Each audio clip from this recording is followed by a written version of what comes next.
Hello everyone, my name is Chase Chapel and welcome to Module 4, Retargeting Strategy. And today we're going to be going over the retargeting strategy as a whole, what audiences are included with it, and the pixel events you want to use for retargeting, and then as well the testing budget that we will use. And when we have pixel events, we want to make sure that before we launch retargeting, we have enough pixel events to retarget. And especially with iOS 14 being here and that being out now, that's one of those things that can take away from your retargeting audience. So you want to make sure your audiences are big enough, and from the data and the research we've been doing, we found that page views over 2,000 is, as long as you have more than 2,000 page view events, that's a good start for retargeting.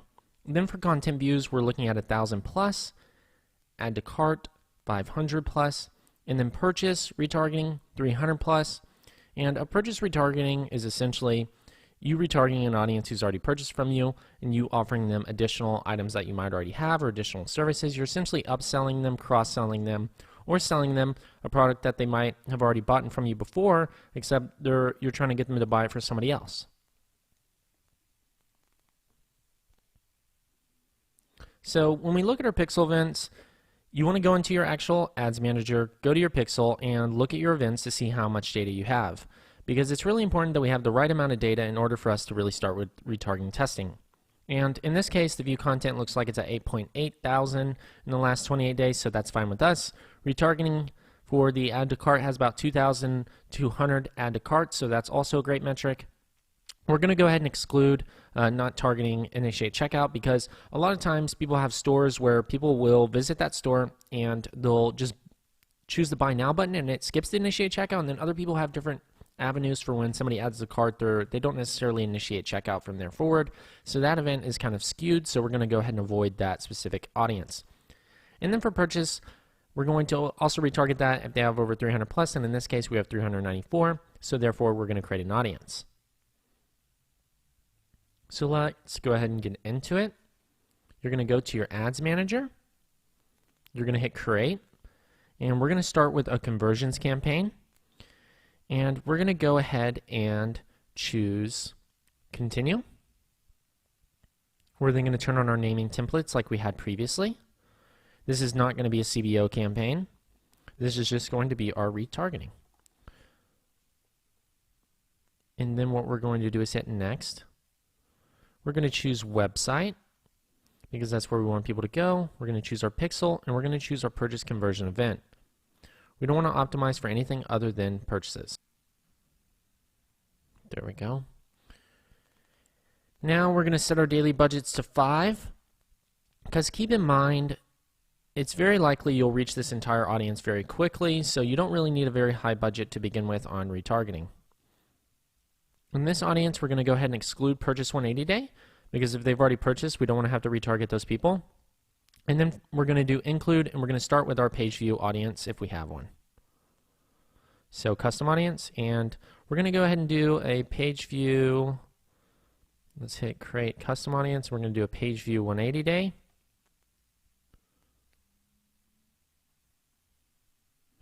Page view.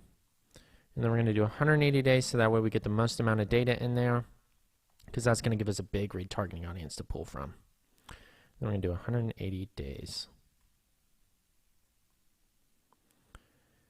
And then we'll just hit create audience. We'll remove it from exclude and add it into include.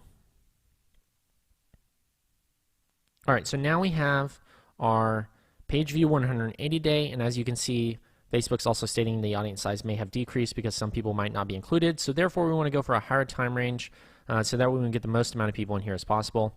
And then what we're going to do is we're going to go ahead and look at leaving our audience targeting open here. Don't change any the details here unless you have other locations that you're actually going to be going after. We don't in this case. It's just going to be US for us, so we're going to leave that. The rest of this we're going to leave alone, and we're going to continue going down here. We're going to leave automatic placements on, conversions yes, and then we're going to make sure this says 7-day click and 1-day view. All right. And so everything is now finished. We'll turn our template on, and page view 180 day is there. And that is our first retargeting audience. Now we'll go to the ad level and we're just going to delete this ad, and we'll be coming back in a different module talking about what types of ads you want to include in retargeting versus cold and so forth. Now we're going to duplicate this specific ad set. And the reason we're duplicating it is because we want to split out this data, because if you combine your retargeting audiences, what can happen is the algorithm then optimizes to show it to the person who's most likely to convert, yes, but you're missing out on people who've recently added to cart, which you want to make sure you're getting in front of those people sooner rather than later. So you want to make sure that you're dedicating budget to each step of the funnel. That way you can guarantee that you're getting in front of people at the most relevant times. So for add to cart, we're going to go ahead and hit create new, custom audience, do website. And if you have over 300 conversions on add to cart, then great in the last 30 days. Because that's the audience we're going to go with. If you don't have over 300 in the last 30 days, then just make your time frame bigger until you do. And if you have 180 day for your add to cart and you still don't have 300 add to carts, then don't create any audiences until you do. That way you can guarantee the best success for yourself. Add to cart, 180, actually nope, 30 day, and then we'll just hit create audience.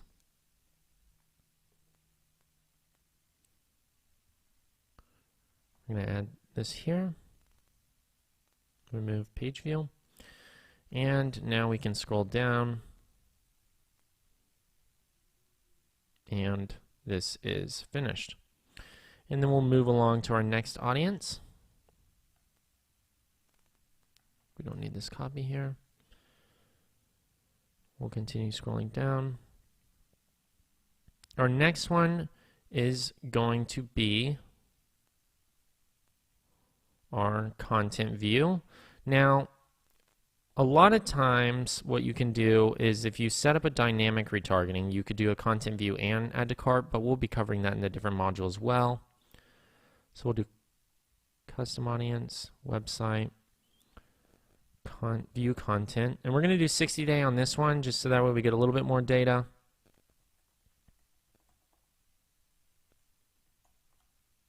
That way we're really covering all bases here. And create audience.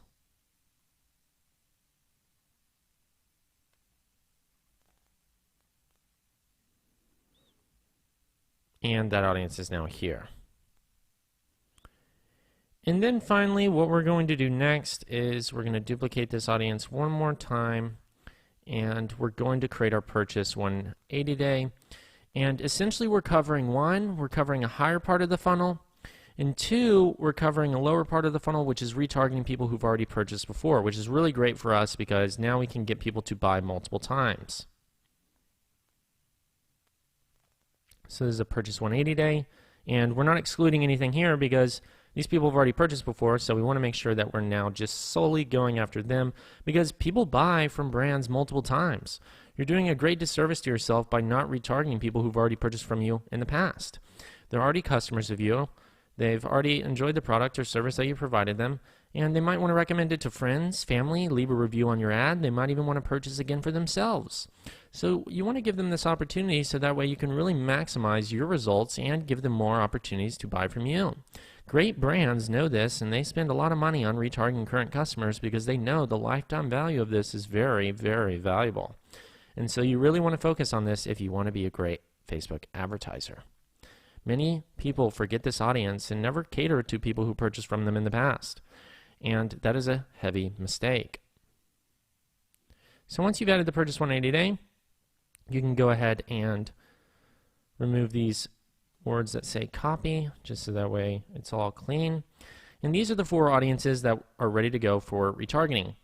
Now, we're going to talk more about optimizations in another module. We're also going to talk about advanced retargeting audiences such as dynamic in a later module as well. So stay tuned for those videos because those are going to have some very specific and detailed audiences that we're going to actually cover on how to create them, what ways they play a factor in getting good results for you, and audiences that you might have never heard of that you can actually test that perform really well in retargeting. So just to recap what we covered in this video, we just covered the retargeting strategy for the initial 4 audiences for testing, the pixel events we're going to use for retargeting, the testing budget, so that way you know if you can create a retargeting audience. And if you don't have enough events, try to extend your total time range, whether it's a 30-day, 60-day, 90-day, or 180-day. So that way you can get enough pixel events. And if you don't have enough pixel events even at the 180-day range, go ahead and hold off on creating a retargeting until you have enough events, because otherwise your ads might not deliver. So in the next video, we'll be covering more advanced strategies here.